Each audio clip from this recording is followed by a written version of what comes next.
SMS Tamil நேயர்களுக்கு வணக்கம். அ நம்முடைய இந்த தளத்துல, நம்முடைய சேனல்ல இந்த விஷயத்த பேச வேணாம் அப்படின்னு ஒரு முடிவெடுத்து தான் நான் வந்து பேசாம இருந்தேன். ஏன்னா, நம்ம வந்து இன்டர்வியூலயே வந்து அ பல பல நபர்கள் கிட்ட, சம்மந்தப்பட்டவங்க கிட்ட, எதிர் தரப்புல இருக்கவங்க கிட்ட நான் வந்து ஒரு ஃப்ரீலான்ஸ் ஆங்கர் அப்படிங்கிறதுனால பல சேனல்ல நம்ம எடுத்துக்கிட்டு இருக்கோம். ஸோ அப்படி இருக்கும்போது இந்த விஷயத்த நம்முடைய தளத்திலயும் போய் பேச வேணாம் அப்படின்னு சொல்லி தான் நான் வந்து பேசாம இருந்தேன். இன்னைக்கு பேசுவதற்கு ஒரு காரணம் இருக்கு. அது என்ன அப்படிங்கிறத ஒரு 4, 5 நாள் கழிச்சு நான் உங்களுக்கு வந்து அப்டேட் பண்றேன். சரி, என்ன விஷயம் அப்படின்னு உங்களுக்கே தெரிஞ்சிருக்கும்னு நெனைக்கிறேன். நாம் தமிழர் கட்சியினுடைய தலைமை ஒருங்கிணைப்பாளர் சீமான் அவர் சம்பந்தப்பட்ட ஒரு விஷயம் தான். அவர் மீது ஒரு திருமண மோசடி வழக்கு, பிளஸ் பாலியல் குற்றச்சாட்டு அப்படிங்கும்போது, பாலியல் குற்றம் சாட்டப்பட்டவர் அப்படிங்கிற அடிப்படையில பாலியல் குற்றவாளி அப்படின்னு அனைத்து ஊடகங்கள்லயும் செய்திகள் போட்டுட்டு இருந்தாங்க. சரி, அந்த விஷயம் அதாவது சீமான், விஜயலட்சுமி அது கடந்து வந்த விஷயம், வழக்கு விஷயம் இன்னைக்கு இருக்கிற நிலைமையில அவங்களுக்கு தெரியும். இப்ப சமீபத்திய விஷயம் என்ன அப்படின்னா, விஜயலட்சுமி அவர்களுக்கு ஆதரவாக இருந்த அ கோர்ட் போலீஸ் ஸ்டேஷன் வரைக்கும் அவங்களுக்கு போய் அடைக்கலம் குடுத்து 2023ல ஆதரவு குடுத்த வீரலட்சுமி அவர்கள் வந்து ஒரு 2 தினங்களுக்கு முன்பாக ஒரு வீடியோ போட்டிருந்தாங்க. அது எல்லாமே நீங்க பார்த்திருப்பீங்க. இன்னைக்கு அவங்க ஒரு வீடியோ போட்டிருக்காங்க. என்ன அப்படின்னா, விஜயலட்சுமி அவர்கள் வந்து தமிழ்நாட்டு மக்களிடத்திலயும் விஜயலட்சுமிக்கு உதவி பண்ணணும் அப்படின்னு என் போன்ற சில நபர்கள்லாம் வந்து உதவி பண்ணோம் இல்லையா? அவங்க கிட்டயும் கண்டிப்பா மன்னிப்பு கேட்கணும் அப்படின்னு சொல்லி. அ ஏன் இந்த வீடியோவ போட்டிருக்காங்க அப்படிங்கிறத நம்ம வந்து பார்த்தோம் அப்படின்னா, 2 தினங்களுக்கு முன்பாக வீரலட்சுமி வந்து மீண்டும் விஜயலட்சுமி என்ன தொடர்பு கொண்டு பேசுனாங்க. எனக்கு வந்து உங்க உதவி தேவ. நான் உங்கள தவறா புரிஞ்சுகிட்டு உங்ககிட்ட அந்த மாரி கோவப்பட்டுக்கிட்டேன். கடந்த முறை 23ல நடந்தது உங்களுக்கு தெரிஞ்சிருக்கும் இல்லையா? அ பின் விரிவா பேசுவோம் அத. ஆ ஸோ வந்து உங்களோட உதவியெல்லாம் எனக்கு தேவை. என்னோட உதவியா இருங்க. நம்ம லாயர் வச்சு மூவ் பண்ணணும் இந்த கேஸ சுப்ரீம் கோர்ட்ல அப்படிங்கிறதெல்லாம் பேசியிருக்காங்க. ஸோ வந்து நான் இந்த வழக்குக்கு வந்து நான் உங்களுக்கு உறுதுணையா இருக்கேன். நம்ம அனைவரும் இருந்து உறுதுணையா இருப்போம். பிளஸ் வந்து இந்த விஷயத்துல நீதி வேணும் விஜயலட்சுமிக்கு சீமான் இடத்துல இருந்து அப்படிங்கிற ஒரு விஷயத்துக்காக நான் உண்ணாவிரதம் இருக்க போறேன். அப்படிங்கிறதையெல்லாம் அறிவிச்சு ஒரு வீடியோ போட்டிருந்தாங்க. அவங்க தான் இன்னைக்கு இப்படி ஒரு வீடியோவ போட்டிருக்காங்க. சரி, சீமான் விஷயத்துக்குள்ள வந்துடலாம். நமக்கு வந்து இந்த விஷயத்த பேசுவதற்கு சீமான் அவர்கள் வந்து விஜயலட்சுமி அவர்கள் கூட ஆ எவ்வளோ காலம் பழகுனாங்க? 6 மாசம் பழகுனாங்களா? இல்ல வருஷக்கணக்குல பழகுனாங்களா? லிவ் இன் டுகெதர் இருந்தாங்களா? திருமணம் பண்ணிக்கிறேன் அப்படின்னு சொல்லி வாக்குறுதி குடுத்து அவங்களோட வாழ்ந்து விட்டு, பிறகு ஏமாற்றினாரா சீமான்? ஆ விஜயலட்சுமி அவங்க கிட்ட இருந்து கிட்டத்தட்ட நகை, பணம் அப்படிங்கிற அடிப்படையில 60,00,000 வரைக்கும் வாங்கிட்டு ஏமாத்தினாரா? இல்லையா? ஆ அதாவது கருக்கலைப்பு 7 கிட்டத்தட்ட 6, 7 முறைக்கு வரைக்கும் கருக்கலைப்பு நான் செய்திருக்கேன் சீமானால. ஆ 2, 3, 4 முறை வந்து அவரே கையெழுத்தும் போட்டாரு. கணவர் அப்படிங்கிற இடத்துல அபார்ஷன் பண்ணும்போது எனக்கு கையெழுத்தும் போட்டிருக்காரு. அந்த ஆதாரம்லாம் என்கிட்ட இருக்கு அப்படிங்கிற விஷயத்தையும் வந்து அவங்க வந்து விஜயலட்சுமி அவர்கள் வந்து சொல்லியிருந்தாங்க. சரி, இந்த வழக்கு வந்து உயர்நீதிமன்றத்துல வந்தது. அதுக்கு காரணம் முழுக்க முழுக்க சீமான் அவர்கள் தான். இது வந்து தொடர்ச்சியா பேசிக்கிட்டே இருக்காங்க. கிட்டத்தட்ட 13 வருஷமா, 12 வருஷமா பேசிட்டு இருக்காங்க. இந்த வழக்க முடிச்சு விடுங்க அப்படின்னு சொல்லி போனது வந்து அவர்தான். போனதுக்கு தான் விசாரித்த நீதிபதி அவர்கள் வந்து இளந்தரையன் நீதிபதி அவர்கள் வந்து என்ன சொல்லியிருக்காங்க அப்படின்னா, இந்த வழக்குல விஜயலட்சுமி அவர்களே வந்து பின்வாங்கினாலும், விசாரிக்க வேண்டாம் அப்படின்னு பின்வாங்கினாலும், இதுல பாலியல் குற்றச்சாட்டு நடந்ததற்கான ஆதாரங்கள் இருக்கிறது.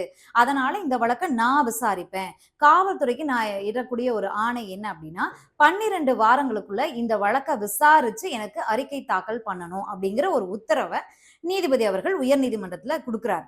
இங்க தான் வந்து சீமான் அவர்களுக்கு பிரச்சனை பெரிதாக ஆரம்பிக்குது. என்ன அப்டின்னா, அத முடிச்சு விட்டுருவாங்க அப்படின்னு யாரோ குடுத்த நம்பிக்கையின் பேர்ல தான் அவர் வந்து நீதிமன்றத்த நாடியிருக்காரு. ஆனா, மீண்டும் விசாரணையா அப்படிங்கும்போது அவருக்கு அது பிரச்சனையாக கிளம்புது. ஏன் அப்டின்னா, விசாரணைக்கு ஆஜராகுமாறு சம்மன் அனுப்புறாங்க. விஜயலட்சுமி அவங்க கிட்ட கிட்டத்தட்ட 5 மணி நேரத்திற்கு மேலாக விசாரிக்கிறாங்க. அவங்க இன்னும் கூடுதலான ஆதாரங்கள காவல்துறையினிடத்துல ஒப்படைக்கிறாங்க. அதற்கு பிறகு சீமான் ஆஜராகுமாறு சம்மன் அனுப்பும்போது, என்னால இப்போதைக்கு ஆஜராக முடியாது அப்படிங்கிறது அவர் தரப்புல இருந்து சொல்லியிருக்காங்க. வழக்கறிஞர்கள் ஆஜராகி விளக்கம் அளிக்கிறாங்க. அதற்கு பிறகு மீண்டும் ஒரு சம்மன் ஒட்டுறாங்க. அ அதாவது சம்மன வந்து கையில குடுக்கலாம். இது வந்து காவல்துறையின் மேல ஒரு குற்றச்சாட்ட வைக்கிறாங்க. என்ன அப்டின்னா, காவல்துறையினர் நேரா வந்து வீட்ல போய் காலிங் பெல் அடிச்சு, வீட்ல போய் உள்ள இருக்கக்கூடிய ஆட்கள் கிட்ட சம்மன கையிலே குடுத்திருக்க வேண்டியது தானே! அப்படி இல்ல அப்டின்னா, சீமான் அவர்கள் சுற்றுப்பயணத்துல இருக்காரு. 3 நாள் சுற்றுப்பயணத்துல இருக்காரு. அரசியல் நிகழ்வுல இருக்காரு. அவர் எங்க இருக்கார் அப்படிங்கிறதும் காவல்துறையினருக்கு தெரியும். நேரடியா அங்கேயே போய் குடுத்திருக்க வேண்டியது தானே! இது வேணும்னே பழி வாங்குவதற்காக, அசிங்கப்படுத்துவதற்கான நகர்த்தப்படக்கூடிய ஒரு நிகழ்வு அப்படிங்கிற குற்றச்சாட்ட அவங்க வச்சிருக்காங்க இல்லையா? முதல் சம்மன் 2 தினங்களுக்கு முன்பு கொடுக்கப்பட்டது இல்லையா? அப்ப அந்த அதாவது இந்த ஈரோடு கேஸ் தொடர்பா ஒரு சம்மன் குடுக்குறாங்க இல்லையா? அந்த சம்மன குடுக்கும்போது அந்த காவல்துறை அதிகாரி போய் கதவ தட்டுறாரு. கதவு தொறந்தா அவருக்கு வரவேற்பு உள்ள வழிவிடப்படுகிறது. அவர் நேரா போய் சீமான் அவர்கள் இருக்காரு. குடுத்துட்டு வராரு. சீமான் அவர்கள் வந்து அப்படியே கையெல்லாம் தட்டி, ஷோல்டர்லாம் தட்டி கையெல்லாம் குடுத்து அனுப்புறாரு. ஏதோ அவரு வீட்டு வேலை ஆள் போல. ஓகேவா? அந்த ஒரு விஷயம் நடக்குது. அப்ப அந்த காவல்துறை அதிகாரிக்கு வந்து அனுமதி அளிக்கப்படுகிறது. அனுமதி அளித்துட்டு நேரா போய் உள்ள போய் பார்த்து பேசிட்டு குடுத்துட்டு வராரு. ஓகேவா? எதுக்கு ஏன் இவ்வளவு தூரம் வந்தீங்க அப்படின்னு சீமான் தரப்புல இருந்து கேட்கப்பட்டதா வந்து சொல்லப்படுது. ஓகேவா? அனுப்பி விட்டிருந்தா போதுமே அப்படின்னு சொல்லப்பட்டதாகவும் இருக்கு ஒரு தகவல். அதற்கு 2 தினங்களுக்கு பின்பு இந்த சம்மன், அதாவது இந்த விஜயலட்சுமி அவர்களுடைய பாலியல் குற்றச்சாட்டு, திருமண மோசடி தொடர்பான இந்த வழக்கு தொடர்பான சம்மன் 2வது முறையாக கொடுக்கப்படுது. ஆஜராகி விளக்கம் அளிக்குமாறு. ஓகேவா? அது கொடுக்கும்போது காவல்துறை அதிகாரி போயிட்டு பிரவீன் அவர் போயிட்டு கதவை தட்டும்போது உள்ள விட மாட்டேங்கிறாரு. அந்த செக்யூரிட்டி வந்து முதல்ல உள்ள விட மாட்டேங்கிறாரு. விடாத பட்சத்துல தான் இவர் வந்து தள்ளுறாரு. அவர் உடனே காவல்துறை அதிகாரின்னு கூட பார்க்காம நெஞ்சு பிடிச்சு தள்ளி அவரு தாக்குதல் பண்ணுவது போல முற்படும் போதுதான் அங்க வந்து கோபம் வருது காவல்துறை அதிகாரிகளுக்கு. அன்யூனிஃபார்ம்ல இருக்கக்கூடிய காவல்துறை அதிகாரிகளும் சேர்ந்து அவரை வந்து அரெஸ்ட் பண்ணி கூட்டிட்டு போவதற்கான முயற்சியில ஈடுபடுறாங்க. அப்ப ஒரு துப்பாக்கி இருக்கு துப்பாக்கி இருக்குன்னு அவர் கத்துறதும் வந்து எல்லாருக்குமே கேக்குது. இதுல யாரும் எங்கேயும் போய் பேச முடியாது. ஏன் அப்படின்னா பாலிமர் டிவிக்காரங்க வந்து லைவ் கொடுத்துட்டே பின்னாடி வரைக்கும் போறாங்க. அந்த காவல்துறை அதிகாரி பண்ணிய ஒரே தவறு என்ன அப்படின்னா, பாலிமர் வந்து போன்னு விரட்டினாங்க. அது ஒரு தவறு. சேனல்ல வந்து நீ போ தள்ளி போ அப்படின்னு சொல்லி மிரட்டினாங்க. அது ஒரு தவறு. பிளஸ் வந்து அந்த கண்ல வச்சு அழுத்தின மாதிரி இருந்துச்சு. அந்த செக்யூரிட்டி அதிகாரி, அதாவது முன்னாள் ராணுவ அதிகாரிய கண்ல வச்சு அழுத்தின மாதிரி இருந்துச்சு. அது எல்லாமே லைவ்ல போச்சு. இது யாருமே மறுக்க முடியாது. மனித உரிமை மீறல் தொடர்பா வழக்கு எடுக்கிறவங்க வேணா இதை கண்டிப்பா பேசலாம். அதை யாருமே நம்ம எதுவுமே சொல்ல போறது கிடையாது. இப்போ வந்து இது ஒரு விஷயம் நடக்குதா? அதற்கு பிறகு கயல்விழி, அதாவது சீமான் அவர்களுடைய மனைவி கயல்விழி வெளியில வந்து ஏன் இப்படி பண்றீங்க, அவரை விடுங்க, நான் சாரி கேட்டுக்கிறேன் அப்படின்னு சொல்லும்போது காவல்துறை அதிகாரி அங்கேயும் கோவப்படுறாரு. சாரி சொல்லிட்டா முடிஞ்சுதா அப்படின்றாரு. இது எல்லாமே நம்ம லைவ்லயே பார்த்துட்டோம். இந்த விஷயத்தை பொறுத்த வரைக்கும் போலீஸோ இல்ல அங்க இருந்தவங்களோ யாருமே போய் சொல்ல முடியாது. இது நடந்துச்சு. அந்த சமண கிழிக்கப்படும் போது, அதாவது அதற்கு பிறகு விளக்கம் அளிக்கிறாங்க கயல்வெளி அவர்கள். அந்த சமண கிழிக்கும் போதும் கிழிச்சிட்டு நான் படிக்கிறதுக்காக கிழிச்சிட்டு வர சொன்னேன் அப்படின்னு சொல்றாங்க. கிழிக்கும் போது சுக்குநூறா கிழிக்கிறாங்க. அதை எப்படி படிக்க முடியும் அப்படிங்கிறது இன்னொரு கேள்வி. அதற்கு பிறகு ஒரு போர்டு வச்சாங்க. இதெல்லாம் நடந்துச்சா? இதற்கு இடையில சீமான் அவர்கள் பல செய்தியாளர் சந்திப்பும் கொடுக்கிறார். காவல்துறையின் நடவடிக்கை தவறு, பழிவாங்கும் நடவடிக்கை, என்னை அவமானப்படுத்துவதற்காக அப்படின்னா கொடுக்கப்படுது. அதாவது நீங்க செய்த செயல் தான் முன்னாடி செய்யறது பின்னாடி வந்து காட்டும் அப்படின்வாங்களா, அது மாதிரி நீங்க முன்னாடி செஞ்ச செய்கைக்கான சம்பவங்கள் தான் இதெல்லாம். நீங்க ஒண்ணுமே செய்யாம நடந்த சம்பவங்கள்லாம் கிடையாது. காவல்துறை என்னென்ன தவறு பண்ணிருக்காங்களோ அதற்கான தண்டனைகளை அவங்க பெற போறாங்க. நீங்க தப்பே பண்ணலங்கிறது ஆயிடாது இல்லையா? தொடர்ச்சியான அவருடைய செய்தியாளர் சந்திப்பு. நமக்கு எங்க கோபம் வருது, பார்க்கக்கூடிய பெண்களுக்கு அதாவது பொலிட்டீஷியன்ஸ் ஆகட்டும், அரசியல் கட்சி பெண் தலைவர்கள் ஆகட்டும், இல்ல பேசக்கூடிய பொது வழியில சமூக ஊடகங்கள்ல பேசக்கூடிய பெண்களாகட்டும், எங்க கோபம் வருது அப்படின்னா, உங்களுக்கும் விஜயலட்சுமி அவங்களுக்கும் 1000 இருக்கட்டும். ஒரு பெண் வந்து கண்ணீர் விடுறாங்க, பொது வெளியில கண்ணீர் விடுறாங்க, பேசுறாங்க அப்படிங்கும்போது நீதி கிடைக்கல அப்படின்னு சொல்லும்போது தமிழ்நாட்டுல இருக்கிற எல்லாருக்குமே கோவம் வர்றது நியாயமா. ஏன் நீ வந்து அவங்க ஆட்சியில இருந்தாங்களே, அவர் ஒரு தப்பு பண்ணாரே, அப்ப நீங்க என்ன பண்ணீங்க? இவங்க ஆட்சியில இருந்தாங்களே, இவர் ஒரு தப்பு பண்ணாரே, அப்ப வந்து ஒரு பிரச்சனை வந்துச்சே, ஒரு பெண் கம்ப்ளைண்ட் பண்ணாங்களே, அப்ப நீங்க என்ன பண்ணீங்க அப்படின்னு கேக்குறீங்க இல்லையா நாம் தமிழர். இப்ப சமீபத்துல பழைய வீடியோக்களை எல்லாம் எடுத்து ஷேர் பண்ணிட்டு இருக்கீங்க இல்லையா? அவங்களுக்கு எல்லாம் ஒரே ஒரு கேள்விதான். திமுக, அதிமுக இவங்க வந்து திருட்டு பசங்க. திமுக திருட்டு திராவிட கட்சி, அதிமுக திருட்டு பசங்க. இரு திராவிட கட்சிகளும் ஆட்சி செய்து தமிழ்நாட்டை வந்து சுக்குநூறு ஆக்கிட்டாங்க.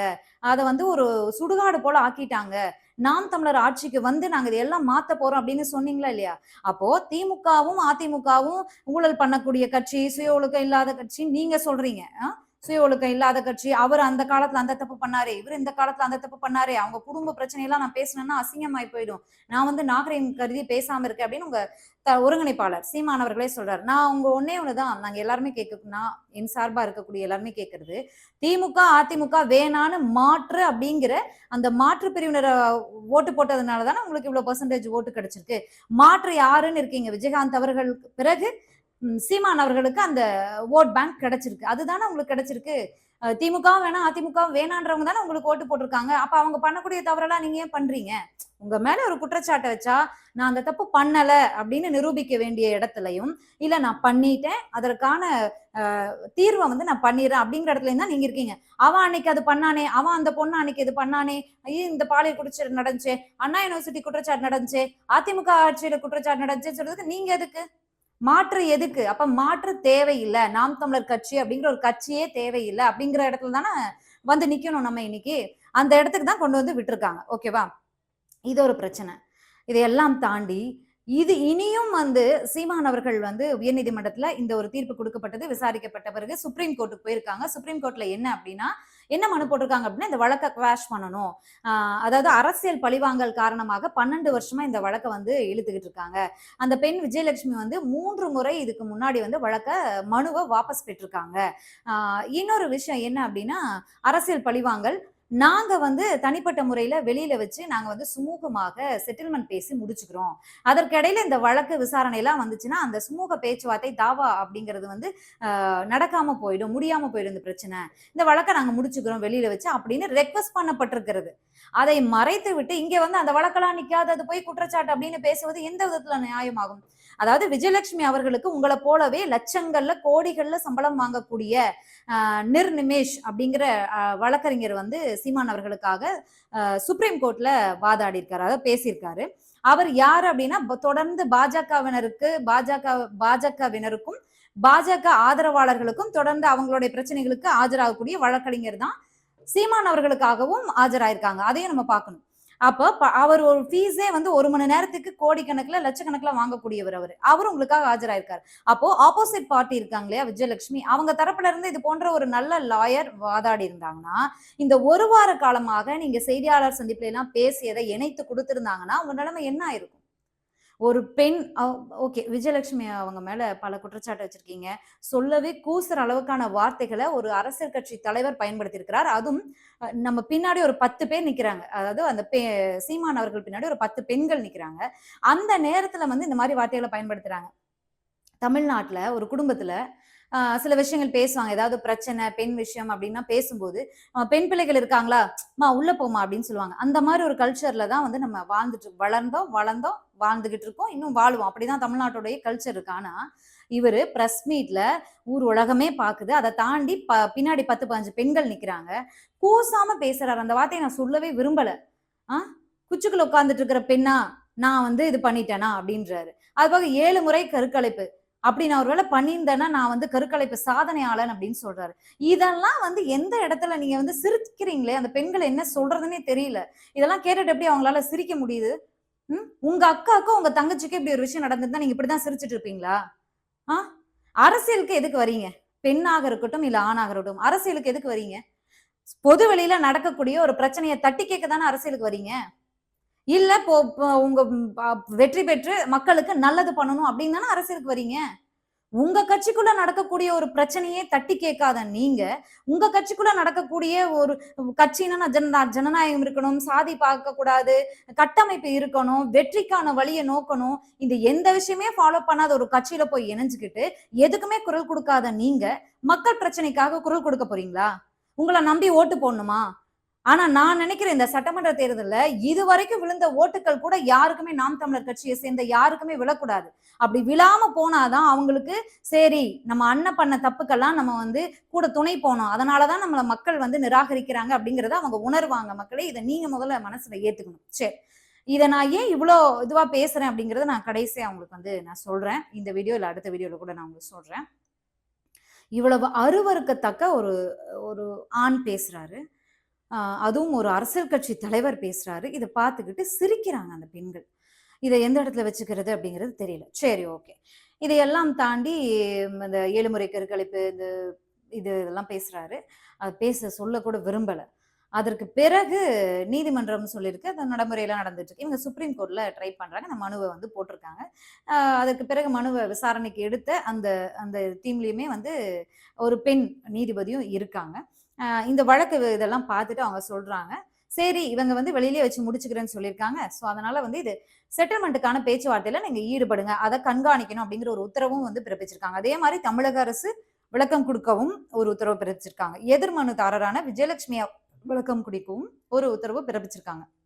ஆக மொத்தத்துல என்ன அப்படின்னா, இந்த வழக்கு வந்து 8 முதல் 12 வாரங்களுக்குள்ள எனக்கு இந்த அவங்க விடுத்துக்கக்கூடிய உத்தரவெல்லாம் வந்து கேட்டிருக்கக்கூடிய விஷயங்களை எல்லாம் சமர்ப்பிக்கணும். சீமான் தரப்பு வழக்கறிஞரும் சரி, விஜயலட்சுமி தரப்பும் சரி, தமிழக அரசும் சரி, இந்த விஷயங்கள் நடந்துகிட்டு இருக்கு இல்லையா? சில வாரங்கள் வந்து அவங்களுக்கு வந்து கெடு கொடுத்திருக்காங்க இல்லையா? அதாவது சீமான் அவர்களுக்கு கெடு கொடுத்திருக்காங்க. இதையெல்லாம் தாண்டி சீமான் அவர்களுடைய அரசியல் எதிர்காலமும் அவருடைய வாழ்க்கையுமே இப்ப யார் கையில இருக்கு அப்படின்னா விஜயலட்சுமி அவர்களுடைய கையில தான் இருக்கு.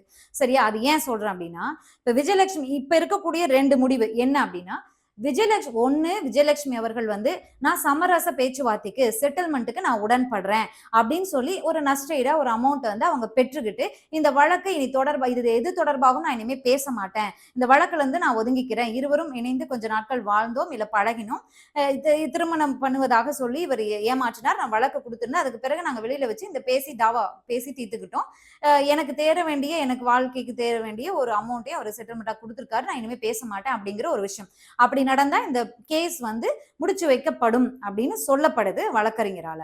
இது ஒரு விஷயம் இருக்கு. இதுக்கு யார் மனசு வைக்கணும்? விஜயலட்சுமி அவர்கள் மனசு வைக்கணும்.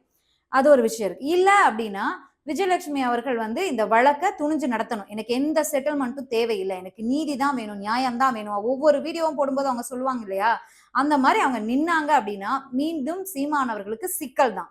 ஆக மொத்தத்துல இப்போ சீமான் அவர்களுடைய வாழ்க்கையே விஜயலட்சுமி அவங்களுடைய கையில தான் இருக்கு. அது தெரியாம இவர் வந்து என்ன சொல்லிட்டு இருக்காரு அப்படின்னா, வெளியில வந்து மீண்டும் மீண்டும் அவர் பேசுறது என்ன அப்படின்னா, திமுகவை பேசுங்க, அதிமுகவை பேசுங்க, காங்கிரஸ் பேசுங்க, பாஜக பேசுங்க, யார வேணா பேசிட்டு போங்க, உங்க மேல குற்றச்சாட்டு வைக்கும்போது நீங்க பதில் அளிக்க வேண்டிய இடத்துல இருக்கீங்க, அதை விட்டுட்டு அடுத்தவனை கை காட்டுறதுக்கு நீங்க எதுக்கு? அதுக்கு திமுகவும் அதிமுகவும் பாஜகவும் காங்கிரஸும் போதுமே, மாற்று நீங்க எதுக்கு? அது வந்து சீமானாக இருந்தாலும் சரி, புதிதாக வரக்கூடிய எல்லா கட்சிக்குமே இதுதான் ஒரு கேள்வி. ஓகேவா? அதை அடுத்து இந்த கேள்வியை கேட்கிறாரு. இப்ப என்ன சொல்லியிருக்காங்க, ரிப்போர்ட்டர்ஸ் வந்து கேள்வி கேட்கிறாங்க. சுப்ரீம் கோர்ட்ல நீங்க மனு போட்டிருக்கீங்களாமே, நாங்க வெளியில வச்சு சுமூகமா பேசி தீர்த்துக்கிறோம், செட்டில்மெண்ட் பேசிக்கிறோம் அப்படின்னு நீங்க சொல்லியிருக்கீங்களாமே, 2 கோடி வரைக்கும் செட்டில்மெண்ட்டுக்கு நீங்க ரெடியா இருக்கீங்களாமேன்னு செய்தியாளர்கள் கேட்கும்போது, செட்டில்மெண்ட்டுக்கா? பேச்சுவார்த்தைக்கெல்லாம் இடமே இல்ல, சமரச பேச்சுவார்த்தைக்கெல்லாம் இடமே இல்ல, வாய்ப்பே இல்ல அப்படின்னு அவரு சொல்றாரு. இன்னொன்னு இது வந்து பொய் அவதூறு வழக்கு, இதெல்லாம் கேஸ் நிக்காது அப்படின்னு சொல்றாரு. சுப்ரீம் கோர்ட்ல வழக்கு விசாரணைக்கு எடுத்திருக்காங்க.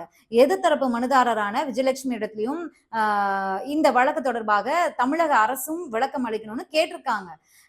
வார கால கெடு கொடுத்திருக்காங்க. அப்படி சுப்ரீம் கோர்ட்ல வழக்கு இருக்கும்போது நீங்களே எப்படி தீர்ப்பு சொல்லிட்டு போகலாம்? இப்ப சீமான் அவர்களுக்கு இருக்கக்கூடிய பிளஸ் எல்லாம் என்ன அப்படின்னா, ஒரு நல்ல வழக்கறிஞரை வச்சு விஜயலட்சுமி அவர்களோ இல்ல விஜயலட்சுமிக்காக ஆளும் அரசான திமுக அரசோ இந்த மாநிலத்துல இருக்க யாரோ ஒருத்தர் சப்போர்ட் பண்ணி அந்த வழக்குக்கு அவங்க நடத்த முடிஞ்சாங்க, இல்ல விளக்கம் அளிக்க துணிஞ்சிருந்தாங்க அப்படின்னா சீமான் அவர்களுக்கு அது பெரும் சிக்கலாக இருந்திருக்கும். அவர் வந்து அதற்கு பிறகான அவர் அரசியல் வாழ்க்கையே என்னங்கிறது மிகப்பெரிய கேள்விக்குறியா இருக்கும். ஆனா விஜயலட்சுமி அவர்களுக்கு வீட்டு வாடகை கொடுக்கவே பணம் இல்லை, அவங்க வந்து பொருளாதாரத்துல ரொம்ப சிக்கல் இருக்காங்கிறத சீமான் அவர்கள் ரொம்பவே நல்லா பயன்படுத்திக்கிறாங்க. அதனாலதான் அவருடைய இந்த பிரஸ் மீட்கள் இப்படி இருக்கு. அதாவது சீமான் அவர் விஜயலட்சுமி அவர்களுக்கு நியாயம் கிடைக்கணும் அப்படிங்கிறது நிறைய பேரோட இதுவா இருக்கும். விஜயலட்சுமி எப்படிப்பட்டவங்களா நீங்க வந்து தொடர்ந்து இந்த பிரச்சனை பெறும்போது நாம் தமிழர் கட்சியை சேர்ந்த தம்பிகள், அண்ணன்மார்கள் எல்லாரும் என்ன பண்றாங்க அப்படின்னா, விஜயலட்சுமி இப்படிப்பட்டவங்க, அப்படிப்பட்டவங்க, அவங்க பல நபர்கள் மீது வந்து கேஸ் கொடுத்திருக்காங்க, அவங்க குற்றச்சாட்டு வச்சிருக்காங்க, அப்புறம் மன்னிப்பு கேட்டிருக்காங்க அப்படின்னு பல ஹிஸ்டரியை வந்து நீங்க பரப்புறீங்க. அதுல எது உண்மை எது பொய்ன்னு விசாரிச்சு நம்ம வந்து இன்றைக்கு ஊர்ஜிதப்படுத்த முடியாது. அத்தனை குற்றச்சாட்டு அவங்க மேல வைக்கிறாங்க. விஜயலட்சுமி அவர்கள் எப்படி வேணா இருந்துட்டு போட்டோம், எங்களுக்கு அதை பத்தி கவலை இல்லையே. சீமான் அவர்கள் தானே ஒரு அரசியல் கட்சி தலைவர், நான் ஆட்சிக்கு வந்தா நான் அதை பண்ணுவேன், இதை பண்ணுவேன், இலங்கையில கொண்டே நான் கப்பல் துறையை இறக்குவேன், நான் அதை பண்ணுவேன்னு சொல்லக்கூடியவங்க யாரு? சீமான் அவர்கள் தானே. அப்ப ஒரு தலைவர் எப்படி இருக்கணும், ஒரு நாட்டை தமிழ்நாட்டை ஆட்சி செய்யணும் அப்படின்னு துடிக்கக்கூடிய முதலமைச்சர் வேட்பாளர் எப்படி இருக்கணும் அப்படின்னு கேள்வி கேட்கிற இடத்துல தமிழ்நாட்டு மக்களாகிய ஒவ்வொருத்தரும் இருக்காங்க. அதை புரிஞ்சுக்கிட்டு பிரஸ் மீட்ல பேசணும், கேள்விகளுக்கு பதில் அளிக்கணும் அப்படிங்கிறது நம்முடைய தாழ்மையான வேண்டுகோளாக இருக்கு. இந்த வழக்குல இனி என்னென்னலாம் நடக்குது அப்படிங்கிறத நம்ம பொறுத்திருந்து பார்க்கலாம். நான் இந்த பேட்டி இந்த வீடியோ ஆரம்பத்திலேயே சொல்லியிருந்தேன், இந்த வீடியோ போடுவதற்கு என்ன காரணம் அப்படிங்கிறத நான் கடைசியா சொல்றேன் அப்படின்னு. இன்னைக்கு வேணாம், நாளைக்கு போடுற வீடியோல நான் இவ்வளவு ஆதங்கப்பட்டு இந்த வீடியோவை நான் இங்க பேசுவதற்கு என்ன காரணம் அப்படிங்கிறத நான் உங்களுக்கு விரிவா நாளைக்கு சொல்றேன். பார்ப்போம் என்ன நடக்குது அப்படிங்கிறதையும், அவருடைய செயல்பாடுகள்ல பேச்சுக்கள்ல மாற்றம் இருக்கா அப்படிங்கிறதையெல்லாம் பார்ப்போம். இதுல வீரப்பனார் அவர்களுடைய மகளும் வந்து இடையில வந்து போலீஸ் ஸ்டேஷன்ல அழுதது, இது பண்ணது. இன்னொன்னு அந்த போலீஸ் ஸ்டேஷனுக்கு வந்த கதையே பேசணும்னா அது ரொம்ப காமெடியா இருக்கும். அவ்வளவு விஷயத்த அவங்க பண்ணியிருக்காங்க கூட்டத்தை அங்க சேர்த்துறதுக்கு. தைரியமானவர் தானே, என்னால முடிஞ்சா தொட்டுப்பாரு, முடிஞ்சா தூக்கிப்பாரு, நான்லாம் ஆஜராக முடியாது அப்படின்னு சொன்னவரு ஏன் இந்த விஷயம்லாம் பண்ணாரு அப்படிங்கிறது நிறைய பேர் பேசிட்டாங்க. அதனால நம்ம பேச வேணாம் அப்படின்னு சொல்லி தான் நம்ம விட்டுட்டோம் அத. என்ன நடக்குது அப்படிங்கிறத பொறுத்திருந்து பார்க்கலாம். நன்றி, வணக்கம்.